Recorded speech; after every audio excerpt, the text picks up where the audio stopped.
Macron est un menteur. Lors d'une prise de parole, il dit aux Français qu'il supprime la redevance audiovisuelle. Mais il oublie de préciser qu'il continue de verser un chèque de 4 milliards d'euros par an aux médias du service public.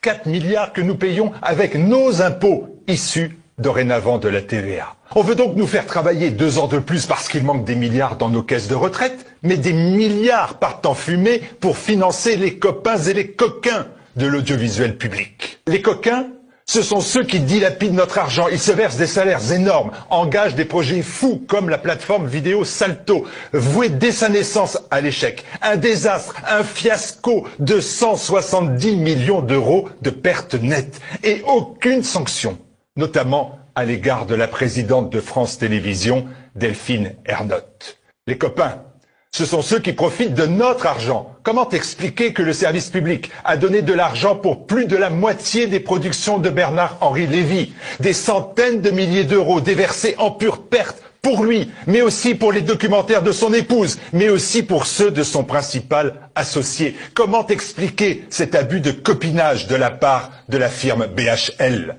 Le plus grand milliardaire dans les médias avec Drahi, Bouygues et les autres, c'est l'État. Et l'argent de l'État milliardaire, c'est celui des contribuables, vaches à lait, qui financent contre leur gré de la propagande 24 heures sur 24 et 7 jours sur 7.